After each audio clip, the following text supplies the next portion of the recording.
Hi ಎಲ್ರಿಗೂ ನಮಸ್ಕಾರ. ನಾನು ನಿಮ್ಮ ರಾಜೀವ್ ಚಂದ್ರಕಾಂತ್. ಇವತ್ತು ಲ್ಯಾಂಡ್ ಲಾರ್ಡ್ ಸಿನಿಮಾ ಬಗ್ಗೆ ಮಾತಾಡಲೇಬೇಕು ಅಂತ ಅನಿಸ್ತು. 2026ರ ಕನ್ನಡದ ಮೊದಲ ಹಿಟ್ ಸಿನಿಮಾ ಇದಾಗುತ್ತೆ ಅಂತ ನನಗನ್ಸುತ್ತೆ. ಯಾವನ್ನಾದ್ರೂ ಎದುರು ಬಿದ್ರೆ ಶೂಟ್ ಮಾಡ್ಬೇಕು. First of all Jadesh Kumar ಅವ್ರ ಬಗ್ಗೆ ಹೇಳಲೇಬೇಕು. ಸರ್, ನಿಜವಾಗ್ಲೂ ನೀವೊಬ್ಬ ಭರವಸೆ ನಿರ್ದೇಶಕರಷ್ಟೇ ಅಲ್ಲ, ಪುಟ್ಟಣ್ಣ ಕಣಗಾಲ್, ಸಿದ್ಲಿಂಗಯ್ಯರಂತಹ ದೊಡ್ಡ ನಿರ್ದೇಶಕರಾಗ್ತೀರಾ. ತುಂಬಾ ದೊಡ್ಡ ಮಟ್ಟಕ್ಕೆ ಬೆಳಿತೀರಾ ಸರ್ ನೀವು. ಲ್ಯಾಂಡ್ ಲಾರ್ಡ್ ಸಿನಿಮಾ ಬರೀ ಎಂಟರ್ಟೈನ್ಮೆಂಟ್ ಅಷ್ಟೇ ಅಲ್ಲ, ಲವ್, ಥ್ರಿಲ್ಲು, ಎಮೋಷನಲ್ ಅಷ್ಟೇ ಅಲ್ಲ, ಒಂದು ಒಳ್ಳೆಯ ಸಂದೇಶ ಕೊಡೋ ಮೂಲಕ ಬ್ಯೂಟಿಫುಲ್ ಆಗಿ ಎಂಡ್ ಮಾಡ್ತೀರಾ. ನೀವು ಕತೆ ಹೇಳೋ ರೀತಿ ಮಾತ್ರ excellent sir. Really amazing, phenomenal movie. ಕಾಳ್ಗಳು ಬೆಳೆದಿದ್ದಕ್ಕೆ ಕಾಳ್ಗಳು ಕೊಡ್ತಾ ಇದ್ದೇನೆ, ಕಾಸು ಕೊಡೋದಕ್ಕೆ ಕಾಸ ಬೆಳೆದಿದ್ದೇನೆ. ಒಂದು ಸಿನಿಮಾದಿಂದ ಸಮಾಜ ಬದಲಾಗಬೇಕು, ಒಂದು ಒಳ್ಳೆಯ ಸಂದೇಶ ಕೊಡಬೇಕು ಅನ್ನೋದನ್ನ ಈ ಸಿನಿಮಾ ಮೂಲಕ ತುಂಬಾ ಚೆನ್ನಾಗಿ ತೋರಿಸ್ಕೊಟ್ಟಿದ್ದೀರಾ. ಈ ಥರದ ಹಲವಾರು ಸಿನಿಮಾಗಳು ಬಂದಿರ್ಬೋದು, ಆದರೆ ಇದು ಬೇರೆನೇ ಇದೆ ಸರ್, ನಿಜವಾಗ್ಲೂ ಬೇರೆನೇ ಇದೆ. ಕಾಟೇರ, ಕಾಂತಾರ ಬಿಟ್ಟರೆ ನೆಕ್ಸ್ಟ್ ಒಂದು ಹಿಟ್ ಸಿನಿಮಾ ಅಂದರೆ ಲ್ಯಾಂಡ್ ಲಾರ್ಡ್ ಆಗುತ್ತೆ.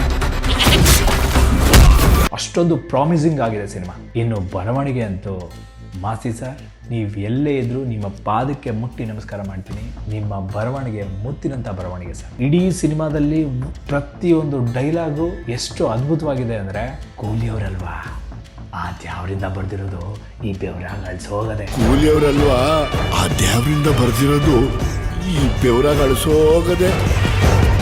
ಏನು ಡೈಲಾಗ್ ಸರ್ ಅದು. ಒಂದು ಚಿತ್ರಕ್ಕೆ ಬರವಣಿಗೆ ಎಷ್ಟೊಂದು ಇಂಪಾರ್ಟೆಂಟು, ಎಷ್ಟೊಂದು ಪವರ್ಫುಲ್ ಆಗಿ ಇರುತ್ತೆ ಅಂತ ಹೇಳೋಕೆ ಈ ಒಂದು ಚಿತ್ರ ಸಾಕು ಸರ್. ಇವತ್ತು ಚಿತ್ರರಂಗದಲ್ಲಿ ಬರೀ ಮೇಕಿಂಗು ಅಂತ ಕೂತಿರೋರಿಗೆ ಬರವಣಿಗೆಯ ಮಹತ್ವ ಗೊತ್ತಾಗ್ತಿಲ್ಲ ಸರ್. ಇವತ್ತು ಚಿತ್ರರಂಗಕ್ಕೆ ಬೇಕಾಗಿರೋದು ಹೀರೋಯಿನ್ಗಳಲ್ಲ ಸರ್, ಜಡೇಶ್ ಕುಮಾರ್ ಅಂತ ನಿರ್ದೇಶಕರು, ಮಾಸ್ತಿ ಅಂತ ಬರಹಗಾರರ ಅವಶ್ಯಕತೆ ಇದೆ. ಇವರಿಬ್ಬರು ಇದ್ದು ಬಿಟ್ರೆ ಎಂಥ ಆರ್ಟಿಸ್ಟು, ಎಂಥ ಪ್ರತಿಭೆನೂ ಹುಟ್ಟಾಕ್ಬೋದು. ಇವತ್ತು ಚಿತ್ರರಂಗದಲ್ಲಿ ಕಲಾವಿದರ ಕೊರತೆ ಇಲ್ಲ ಸ್ವಾಮಿ, ತಂತ್ರಜ್ಞರ ಕೊರತೆ ಇದೆ, ಟೆಕ್ನಿಷಿಯನ್ ಕೊರತೆ ಇದೆ ಸ್ವಾಮಿ, ಅವರನ್ನು ಗುರುತಿಸಿದ ನಿರ್ಮಾಪಕರ ಕೊರತೆ ಇದೆ ಸ್ವಾಮಿ.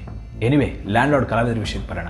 ಲ್ಯಾಂಡ್ ಲಾರ್ಡ್ ಸಿನಿಮಾದ king pillar Vijay sir cinema ನೋಡ್ತಾ ನನಗೆ ದುನಿಯಾ ಸಿನಿಮಾನೇ ನೆನಪಾಗೋಯ್ತು ಸರ್. ಈ ಔಷಧಿಯ ತಗೊಂಡ್ರೆ ನಮ್ಮವ್ವ ಚೆನ್ನಾಗಾಯ್ತಾಳೆ ಅಂತ ಡಾಕ್ಟರ್ ಹೇಳೋಳೆ ಅಂತ ಮಾತು ಹೇಳ್ಬೇಡ. 30 ರೂಪಾಯಿ ಕಮ್ಮಿ ಇದೆ. ಆ ಸಿನಿಮಾದಲ್ಲಿ ನಿಮ್ಮ ಮುಗ್ಧ ಅಮಾಯಕನ ಕ್ಯಾರೆಕ್ಟರ್ ಇದೆಯಲ್ಲ ಸರ್, ಅದು ನೀವು ಬಿಟ್ಟರೆ ಯಾರು ಮಾಡೋಕ್ಕಾಗಲ್ಲ ಸರ್. ಹೆಣ್ಮಕ್ಳ ಕಬ್ಬಳೆ ಕುಂಕುಮ ಅವಳು ಮಣ್ಣು ಹೋಗೋ ಗಂಟೆ ಶಾಶ್ವತವಾಗಿರ್ಬೇಕು. ಎಷ್ಟೋ ವರ್ಷಗಳಾಗಿ ಹೋಗಿತ್ತು ನಿಮ್ಮ ಆ ಥರದ ಒಂದು ಪರ್ಫಾರ್ಮೆನ್ಸ್ ನೋಡಿ. ಆ ಮುಗ್ಧ ಅಮಾಯಕನ ಒಂದು ಡೈಲಾಗ್ ಇದೆಯಲ್ಲ ಸರ್, ಎಂಥ ಕಲ್ಲು ಹೃದಯನೋ ಕರಗಿಸ್ಬಿಡುತ್ತೆ, ಎಂಥವನ್ನು ಅಳಿಸ್ಬಿಡುತ್ತೆ ಸರ್. ನಿಜವಾಗ್ಲೂ ತುಂಬ ವರ್ಷಗಳ ಮೇಲೆ ನಿಮ್ಮ ಆ ಥರದ ಒಂದು ಪರ್ಫಾರ್ಮೆನ್ಸ್ ನೋಡಿ ಖುಷಿ ಆಗೋಯ್ತು ಸರ್. ಇನ್ನು ರಾಜ್ ಬಿ ಶೆಟ್ಟಿ ಅವ್ರ ಬಗ್ಗೆ ಮಾತಾಡೋಂಗಿಲ್ಲ, ಎಂಥ ಕ್ಯಾರೆಕ್ಟರ್ ಕೊಟ್ಟರು ಮಾಡ್ತಾರೆ ಅಂತ ಈ ಸಿನಿಮಾದ ಮೂಲಕ ಮತ್ತೆ ಪ್ರೂವ್ ಮಾಡ್ತಾರೆ. ರಾಜ್ಯಕ ದೇಶಕ ಸರ್ಕಾರ ಅದೇ, ಹಳ್ಳಿಗಳಕ ನಾವುಗಳೇ ಸರ್ಕಾರ.